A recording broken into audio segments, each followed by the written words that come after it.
अगर private sector के हवाले ही करना था तो आज से 51-52 साल पहले बैंक्स को नेशनलाइज करने की जरूरत क्या महसूस हुई थी उस टाइम की सरकार को। Who is responsible for the increase in NPS?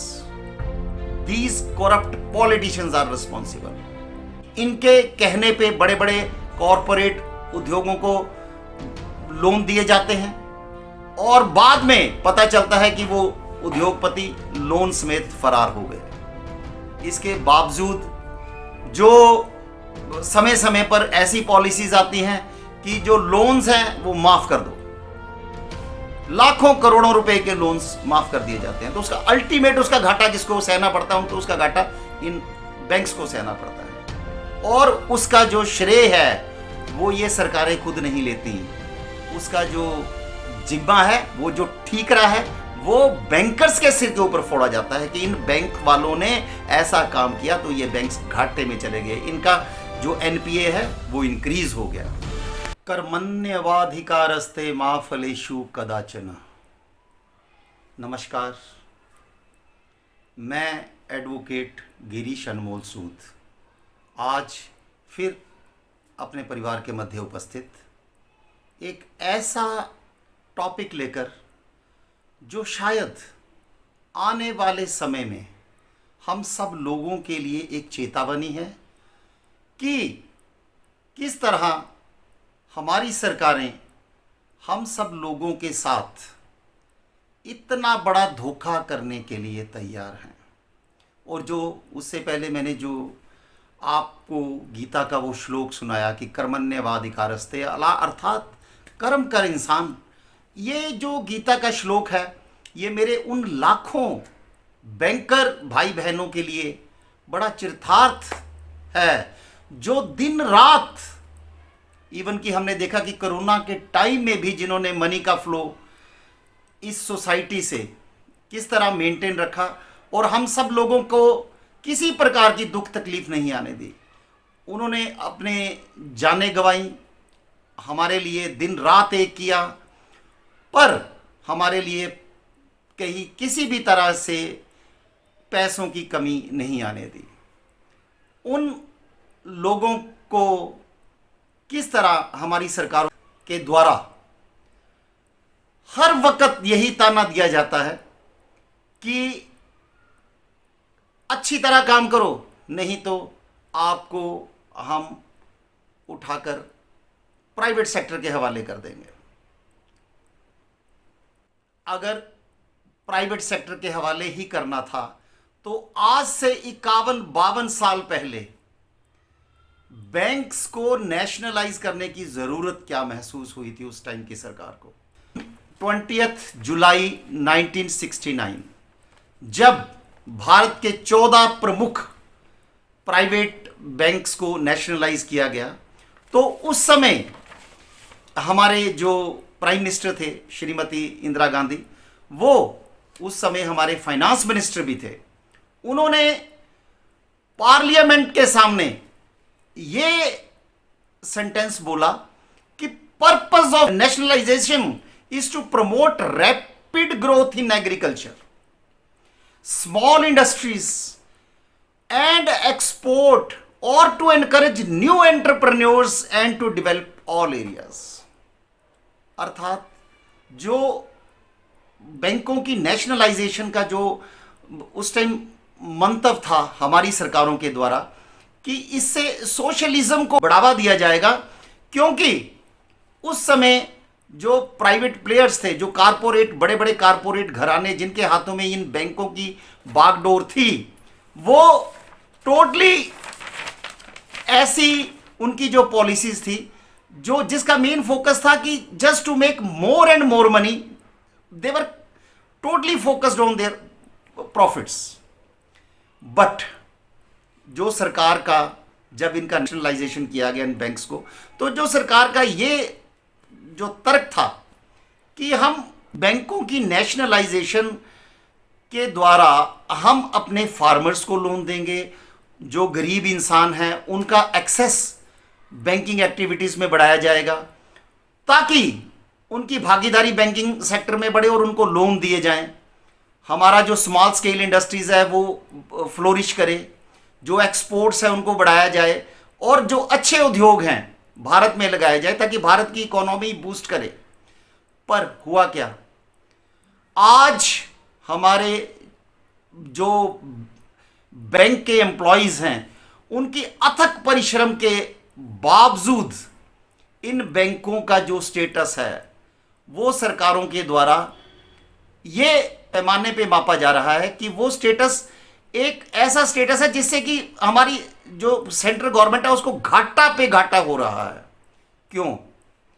क्योंकि उनका मेन जो तर्क होता है वो ये है कि जो प्रॉफिट है वो बहुत कम है बैंक्स के द्वारा। कुछ बैंक्स प्रॉफिट मेकिंग है और बाकी जितने बैंक हैं they are loss making banks. और उसमें भी जो है कि जो उनमें जो बैड डेट्स हैं, जो उनके एनपीएस हैं, वो डे बाय डे बढ़ रहे हैं।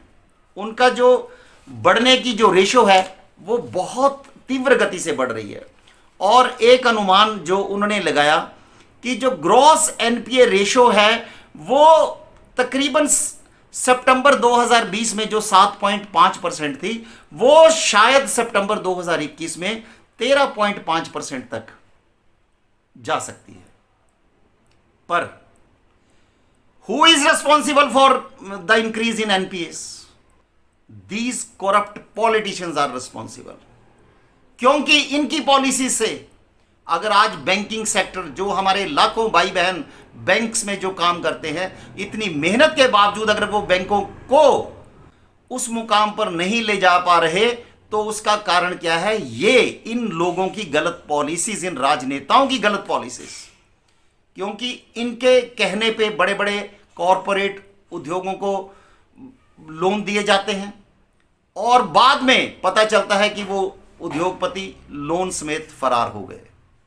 इसके बावजूद जो समय समय पर ऐसी पॉलिसीज आती हैं कि जो लोन्स हैं वो माफ कर दो, लाखों करोड़ों रुपए के लोन्स माफ कर दिए जाते हैं, तो उसका अल्टीमेट उसका घाटा किसको सहना पड़ता है? उनको उसका घाटा इन बैंक्स को सहना पड़ता है। और उसका जो श्रेय है वो ये सरकारें खुद नहीं लेती, उसका जो जिम्मा है, वो जो ठीकरा है वो बैंकर्स के सिर के ऊपर फोड़ा जाता है कि इन बैंक वालों ने ऐसा काम किया तो ये बैंक्स घाटे में चले गए, इनका जो एनपीए है वो इंक्रीज हो गया। पर क्यों ऐसा हुआ? क्योंकि ये जो हमारे राजनेता हैं वे बड़े बड़े कॉरपोरेट प्लेयर्स के हाथों में खेलते हैं। आज अगर बैंक्स को प्राइवेटाइज किया जाता है तो उसमें हमारी जो सेंट्रल गवर्नमेंट है उसकी भागीदारी कम हो जाएगी। यहां तक कि यह भी सुनने में आया है कि हमारे कुछ नेताओं के कुछ बाबू लोग, कुछ जो ब्यूरोक्रेट्स हैं, उनकी यह भी है कि जो लॉस मेकिंग बैंक्स या जो बैंक्स ऐसे हैं जिनको वो प्राइवेटाइज करना चाहते हैं, उसके साथ साथ वो बैंक्स जो अच्छा काम कर रहे हैं, अच्छा व्यवसाय कर रहे हैं, उनको भी प्राइवेटाइज कर दो। अरे भाई क्यों? किस लिए?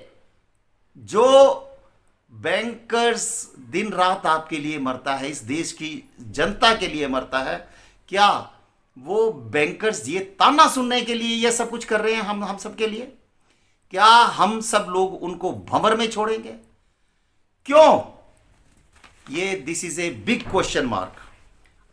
ये सब हुआ 2004 के बाद, जब बैंकिंग सेक्टर्स में इतनी ज़्यादा पॉलिटिकल इंटरफेरेंस बढ़ी और उन कॉरपोरेट घरानों को हज़ारों करोड़ों रुपए के लोन दिए गए जो बाद में ये लोन चुकता ना कर पाए और देश छोड़कर भाग गए। उसके बाद गवर्नमेंट की पॉलिसीज आती रहीं और जो लाखों करोड़ों रुपए के लोन कभी किसी के माफ़ कर दिए, कभी किसी के माफ़ कर दिए, तो उसमें उन बेचारे बैंकर्स का क्या दोष? और सबसे बड़ी बात, अगर बैंक्स को प्राइवेटाइज किया जाता है तो उसका नुकसान क्या है? उसका नुकसान ये है कि जो प्राइवेट प्लेयर्स होंगे उनका मेन मोटिव होगा ज़्यादा से ज़्यादा प्रॉफिट कमाना, और उसके लिए वो कम एम्प्लॉयज़ रखेंगे और ब्रांचेस कम रखेंगे और उनका फोकस उन्हीं ब्रांचेस पे होगा जहां पर प्रॉफिट ज़्यादा है। बाकी ब्रांचेस को बंद कर दिया जाएगा। और जो ब्रांचेस, जो हमारी सरकारों का टारगेट था कि घर घर में, हर गांव में, हर शहर में इतने बैंक हों कि जिसमें हर इंसान को एक्सेस हो कि वो उस बैंक में जाए, इजीली जाए, चाहे वो पढ़ा लिखा इंसान है, चाहे वो अनपढ़ है। और आज हमारे प्राइम मिनिस्टर किस मुंह से कह रहे हैं कि हमें जो पेमेंट्स है वो डिजिटल फॉर्म में करो। कल को ये प्राइवेट प्लेयर्स हमें किस तरह लूटेंगे? हमें हर चीज में लूटा जाएगा और हमसे हर चीज, इवन की पासबुक, चेक्स। और हमें इतना भी पता है कि जब हम कोई लोन लेते हैं तो अगर हम उसको समय से पहले भरते हैं तो उसके लिए हमसे foreclosure charges in private bankers के द्वारा लिए जाते हैं। तो इस सब को का नुकसान अल्टीमेटली किसको उठाना पड़ेगा? भारत की पब्लिक को, हम सबको। तो भाइयों बहनों, हम सब लोगों को ये सोचना पड़ेगा कि क्यों आज हमारी बैंकिंग इंडस्ट्री को प्राइवेटाइज करने के लिए ये नेतागण लामबद्ध हुए हैं। क्यों उसके बारे में बार बार ये बात कर रहे हैं कि इनको प्राइवेटाइज किया जाए? क्यों हमारे बैंकर भाइयों को बार बार स्ट्राइक करनी पड़ रही है?